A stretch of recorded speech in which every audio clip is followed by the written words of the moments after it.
इस संसार में सबसे बड़ी भक्ति आखिर क्या है? क्या भगवान को प्रसन्न करने के लिए भव्य मंदिरों में जाना आवश्यक है? क्या घंटों तक पूजा पाठ करना ही सच्ची भक्ति है? या फिर वेदों और शास्त्रों का गहन ज्ञान ही भगवान तक पहुंचने का मार्ग है? लेकिन यदि एक पल ठहर कर गहराई से सोचें तो मन में एक और प्रश्न उठता है। जब सतयुग को पवित्र और श्रेष्ठ युग कहा गया, जब त्रेता में भगवान श्री राम ने अवतार लिया और द्वापर युग में स्वयं श्री कृष्ण पृथ्वी पर आए, तो फिर आज का यह कलयुग जहां हर ओर स्वार्थ, लोभ, अहंकार और अधर्म दिखाई देता है, क्या इस युग में भी सच्ची भक्ति संभव है? यदि यह युग इतना कठिन है तो भगवान तक पहुंचने का मार्ग क्या है? मित्रों, ठीक यही प्रश्न एक बार माता पार्वती के मन में भी उठा था। कैलाश पर्वत की शांत और दिव्य वादियों में, जहां चारों ओर हिम की उजली चादर फैली है, जहां देवों के देव महादेव समाधि में विराजते हैं, वहीं एक दिन माता पार्वती भगवान शिव के समीप बैठी थी। उनके मन में कई प्रश्न उठ रहे थे। उन्होंने विनम्रता से कहा, हे प्रभु, इस संसार में अनगिनत लोग आपकी पूजा करते हैं। कोई मंदिरों में जाता है, कोई यज्ञ करता है, कोई कठोर तप करता है, परंतु बताइए प्रभु, इन सब में सच्ची भक्ति कौन सी है? फिर उन्होंने दूसरा प्रश्न पूछा, और प्रभु, इस सृष्टि में 4 युग हैं, सतयुग, त्रेता, द्वापर और कलयुग। इन चारों में मनुष्य के लिए सबसे श्रेष्ठ युग कौन सा है? भगवान शिव मुस्कुराए। उन्होंने कहा, हे पार्वती, तुम्हारे प्रश्न गहरे हैं। इनका उत्तर केवल शब्दों से नहीं दिया जा सकता। मैं तुम्हें 2 कथाएं सुनाऊंगा। उन कथाओं में ही तुम्हारे प्रश्नों का उत्तर छिपा है। भगवान शिव ने जो पहली कथा सुनाई उसे सुनिए। भगवान शिव ने कहा, बहुत समय पहले एक प्राचीन शिव मंदिर था। उस मंदिर के पास एक विशाल पुराना वृक्ष खड़ा था। उस वृक्ष पर गौरैया का एक जोड़ा रहता था। ये छोटे से पक्षी साधारण नहीं थे। हर सुबह और हर शाम जब मंदिर में आरती होती, घंटियों की ध्वनि गूंजती और शंख बजता, तब वे दोनों उड़कर मंदिर में आते और शिवलिंग के सामने एक पैर पर खड़े होकर पूरी तल्लीनता से भगवान शिव का ध्यान करते। उनकी भक्ति इतनी गहरी थी कि उनके आसपास की दुनिया का ध्यान भी नहीं रहता था। मंदिर के पास एक वृद्ध माता भी रहती थी। वे अकेली थी, लेकिन उनका हृदय बहुत दयालु था। प्रतिदिन वे अपनी छत पर पक्षियों के लिए दाना और पानी रखती थी। गौरैया का वह जोड़ा भी रोज वहां आता, दाना खाता और अपने बच्चों के लिए थोड़ा भोजन ले जाता। धीरे धीरे उस वृद्ध माता और उन पक्षियों के बीच एक अनोखा संबंध बन गया। एक दिन अचानक वो वृद्ध माता गंभीर रूप से बीमार पड़ गई। वे बिस्तर से उठ नहीं पा रही थी। अब छत पर दाना और पानी रखना भी संभव नहीं था। कई दिन बीत गए। गौरैया रोज आती, लेकिन दाना नहीं मिलता। वे चिंतित हो गई। आखिरकार दोनों पक्षी घर के अंदर पहुंचे और जो उन्होंने देखा उसे उनका हृदय टूट गया।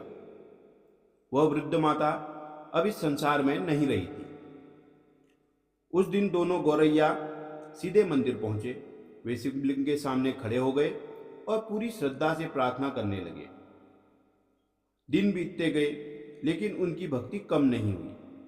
वे बिना भोजन और पानी के लगातार भगवान शिव का स्मरण करते रहे। उनका छोटा शरीर कमजोर हो गया, पर उनकी श्रद्धा और मजबूत हो गई। एक दिन मंदिर में अचानक दिव्य प्रकाश फैल गया और भगवान शिव स्वयं उनके सामने प्रकट हो गए। उन्होंने कहा, हे छोटे भक्तों, मैं तुम्हारी भक्ति से प्रसन्न हूं। मांगो, तुम्हें क्या चाहिए? गौरैया ने कहा, प्रभु, हमें अपने लिए कुछ नहीं चाहिए, बस हमारी बूढ़ी मां को फिर से जीवन दान दे दीजिए।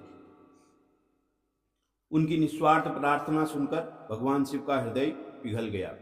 उन्होंने उस वृद्ध माता को फिर से जीवन दे दिया। भगवान शिव बोले, हे पार्वती, देखो, इन पक्षियों को न मंत्र आते थे न पूजा की विधि, फिर भी उनकी सच्ची भावना ने मुझे प्रसन्न कर दिया। अब भगवान देवों के देव महादेव माता पार्वती को दूसरी कथा सुनाते हैं। आप सभी भी श्रद्धापूर्वक सुनिए। भगवान शिव ने आगे कहा, अब मैं तुम्हें एक और कथा सुनाता हूं।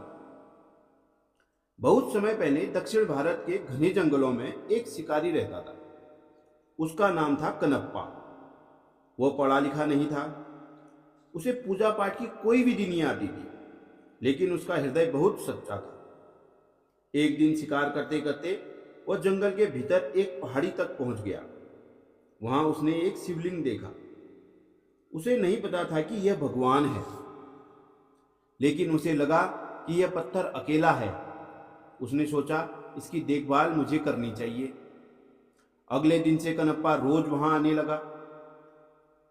उसे पूजा करने नहीं आता था, इसलिए वह वही करता जो उसे सही लगता। वह शिकार का सबसे अच्छा मांस लाकर शिवलिंग के सामने रख देता। जल चलाने के लिए वह अपने मुंह में पानी भरकर लाता और शिवलिंग पर उगल देता। फूलों की जगह अपने बालों में लगे जंगली फूल चढ़ा देता था। शास्त्रों के अनुसार यह सब गलत था, लेकिन उसके हृदय में सच्चा प्रेम था।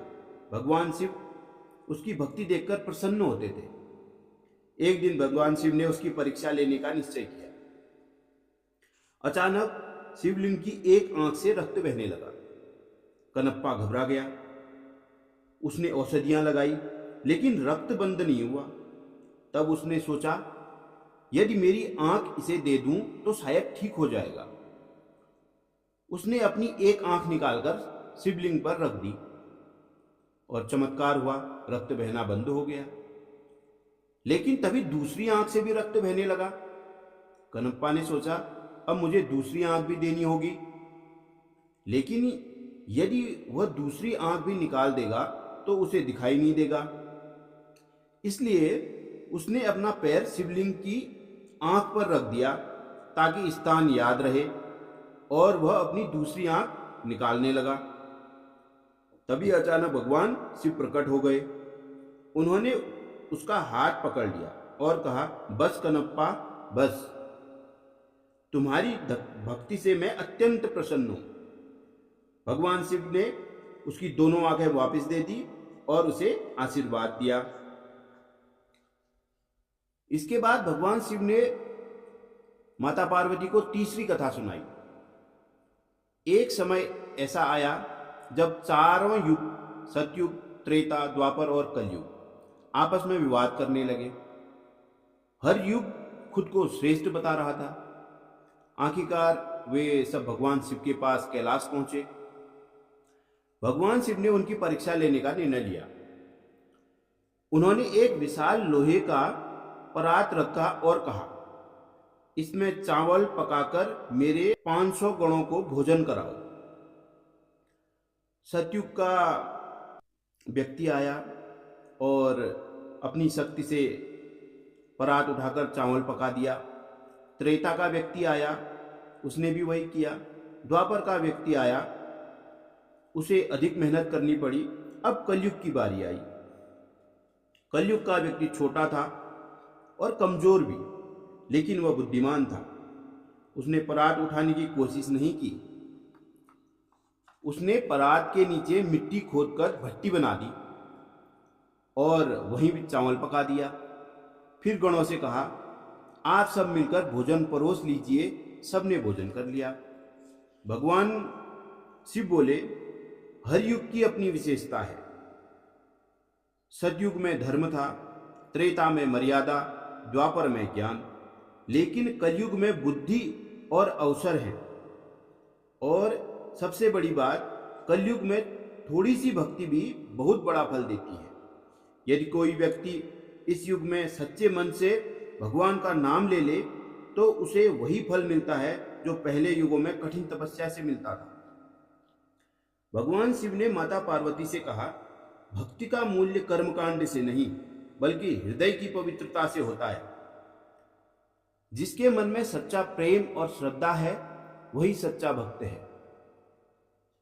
तो मित्रों, इस कथा ने आपके हृदय में भक्ति और शांति का भाव जगाया है तो कमेंट में अवश्य लिखें हर हर महादेव। वीडियो को लाइक करें और चैनल को सब्सक्राइब करना न भूलें। फिर मिलेंगे एक नई दिव्य कथा के साथ। हर हर महादेव।